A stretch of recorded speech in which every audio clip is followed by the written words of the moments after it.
Hello guys, welcome all of you back with our web application development discussion series.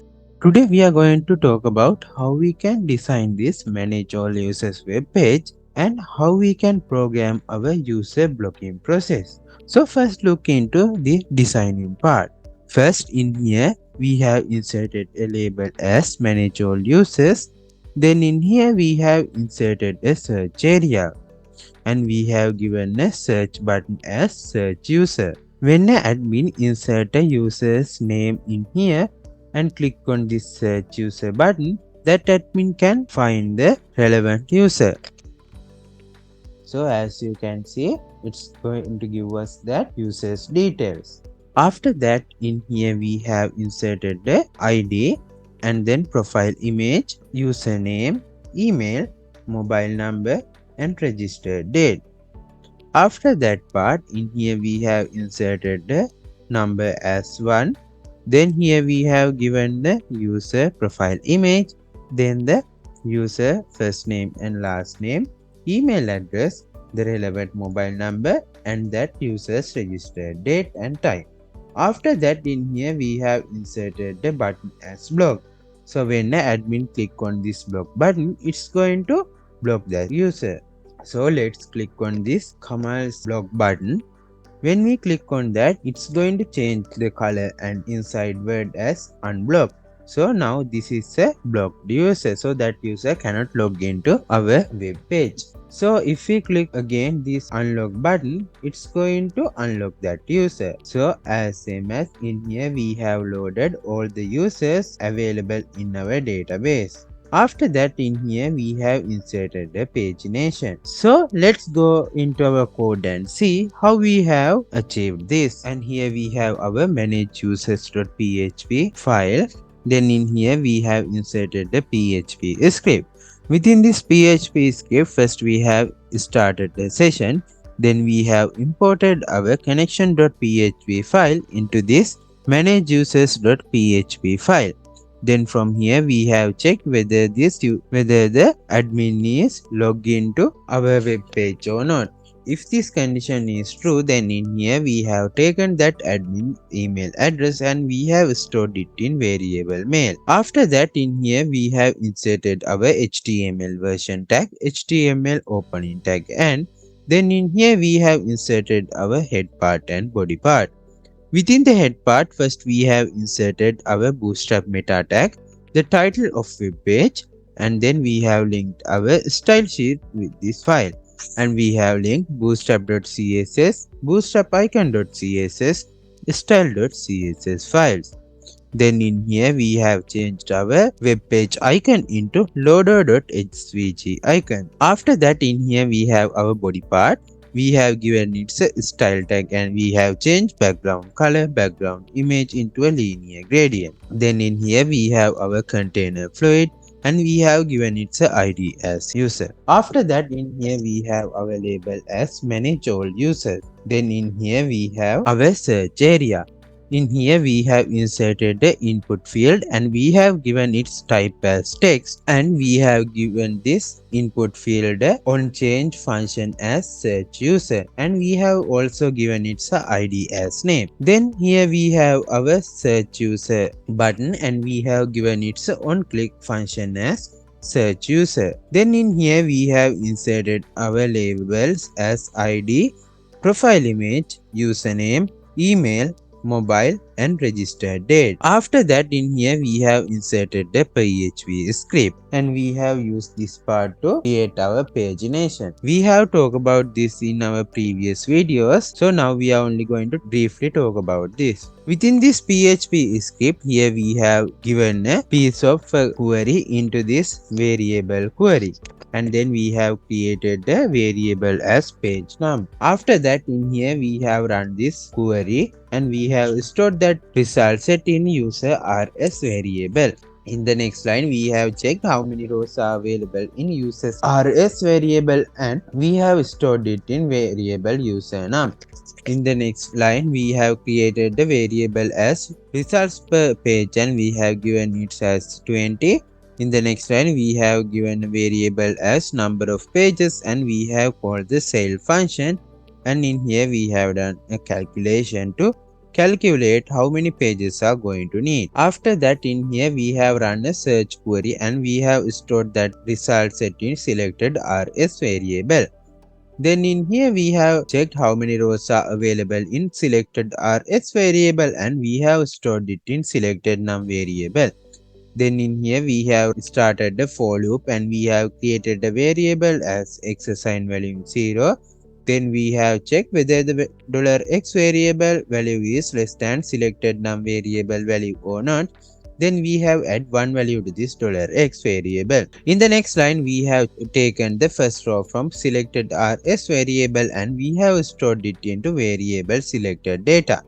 Then in here we have inserted the design. Here we have given the ID and then here we have displayed that user's email address and we have given it a on click as view message model. And within the opening and closing bracket of this function we have given a PHP script and we have set to print email from selected data. After that, in here we have printed that user's first name and last name.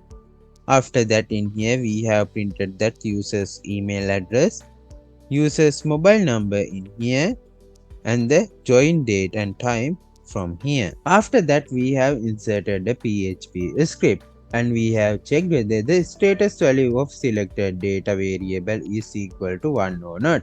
If this condition is true, then we have inserted a button and we have given it the ID as UB and we have concatenated the PHP script in here and we have print email from that selected data variable and we have added it into ID UB. After that, we have given a on click as block user and within the opening and closing bracket of this block user function we have given a PHP script and we have printed the email from selected data variable within this opening and closing bracket and we have given that button's name as block. If this condition is false, then in here we have inserted another button and we have given its ID as UB and we have also concatenated the PHP script and we have printed the email value from selected data variable attached to this UB ID. After that, we have also given its on click function as block user. Within the opening and closing bracket of this block user function, we have printed email value from selected data variable. Within this opening and closing bracket, we have given this button name as unblock. So if we have already blocked that user, this part will be displayed. If we haven't blocked that user, then this part will be displayed. In here we have inserted a message model and we use this message model to send the message to that specific user. After that, in here we have inserted our pagination and then in here we have linked our JavaScript file to this manageusers.php file and we have linked bootstrap.bundle.js file and script.js file. So let's go into script.js file. In here we have our function search user. Within this function, we have taken the value from element which ID is equal to name and we have stored it in variable name. Then in here we have created a new request and we have stored it in variable r. Then from here we have checked whether the request state has been changed or not. If it's changed, then we have called this function. Within this function, we have checked whether the request state is equal to 4 or not. If it's equal to 4, then in here we have taken the response from our server and we have stored it in variable t. And in the next line we have taken the elements in a HTML which ID is equal to user and we have assigned it in a HTML as variable t value. In the next line, we have given this request method as get and we have given its destination file as searchusers.php and we have concatenated our name variable value using name to this request. In the next line, we have sent this request to this searchusers.php file. So let's go into searchusers.php file. Here we have our searchusers.php file. First we have inserted the PHP script, then we have imported our connection.php file into this search users.php file. In the next line we have taken the end value from our request and we have stored it in variable name. Then we have run a search query as select all from users table where fname column value is like the name variable value or lname column value is like name variable value, and we have stored this result set in users rs variable. In the next line we have checked how many rows are available in user rs variable and we have stored that value in user num variable. After that, from here we have closed this PHP script. After that, we have inserted the design part. Here we have inserted our user search part and we have our input field here and our search button here. After that, in here we have our labels, ID, profile image, username, email, mobile and register date. After that part, here we have inserted another PHP script and we have created a for loop within it. And we have created a variable as x and assign value 0. We have checked whether the x value is less than user's num variable value or not. And then we have add one value to this $x variable. Within this for loop, in here we have taken the first row from users rs variable and we have stored it in variable user data. After this PHP script, we have inserted another design here, and in here we have given a counting ID, and then in here we have given the user's profile image.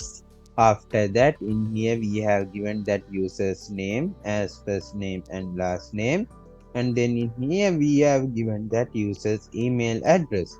After that, we have inserted that user's mobile number and user's join date from here. After that, in here we have inserted another PHP script and we have inserted that two buttons to block and unblock this user. So let's go back into our script.js file. Within this function, from here we have taken that response from our users.php file and we have stored that in variable t. In the next line, we have taken the inner HTML from element which id is equal to user and we have reassigned its inner HTML value as variable value. In our script.js file, here we have our second function as blocked user. Within the opening and closing bracket of this blocked user function, we have taken the email address from our search user file and we have stored it in variable email. Then from here we have created a new request and we have stored it in variable request. After that, we have checked whether the state of our request has been changed or not. If it has been changed, then we have called this function. Within this function, we have checked whether the state of our request is equal to 4 or not. If it's equal to 4, then from here we have taken the response from our server and we have stored it in variable txt. Then we have checked whether the txt value is equal to blocked or not. If this condition is true, then in here we have taken the inner HTML from element which id is equal to ub and we have also given that took email variable value in here and we have changed its inner HTML into unblocked, and then in here we have changed its class list into this btn and btn success. If this condition is false, then in here we have checked whether it's equal to unblocked or not.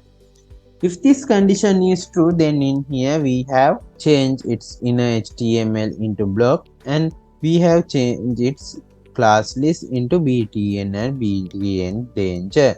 If this condition is also false, then in here we have printed that response in an alert. After that, in here we have given the request method as get and we have given its destination file as user-block-process.php and we have concatenated our email variable value using email name. After that, we have sent this request into user block process.php file. So let's go into user block process.php file. Here we have our user block process.php file. Here we have inserted the PHP script. Within this script, we have imported our connection.php file into this user block process.php file.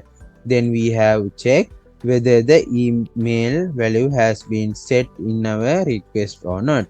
If this condition is true, then this code will be executed. If not, we have given a response as something went wrong. Within this if condition, in here we have taken that email value from our request and we have stored it in user email variable. Then in here we have run a search query as select all from user table, where email column value is equal to variable user email value, and we have stored it in variable user rs. In the next line, we have checked how many rows are available in user rs result set, and we have stored that value in user num variable. Then we have checked whether the user num value is equal to 1 or not. If this condition is true, then we have taken the first row from user rs variable and we have stored it in user data variable. Then we have checked whether the status value from user data variable is equal to 1 or not. If this condition is true, then we have run an update query as update user table set status column value is equal to 0 and where email column value is equal to user email variable value. Then we have given a response as blocked. If this condition is false, then in here we have checked whether the status value from user data variable is equal to 0 or not. If this condition is true, then we have run an update query as update user table set status column value as 1, where email column value is equal to user email variable value. Then we have given a response as unblocked. So let's go into our script.js file. Within our function, in here we have taken the response from our server and we have stored it in variable txt. Then we have checked whether it's equal to blocked or not. If it's equal to blocked, from these two lines we have changed that button in a HTML into unblock and we have changed its color into green. And if this is condition is false, and then we have checked whether the response is equal to unblock or not. If it's equal to unblock, then from here we have changed that button in a HTML into block and we have changed its color into red. If this condition is also false, then from here we have printed that response in a alert. So guys, that's all for today. Thanks all of you for joining with me. See you in the next video.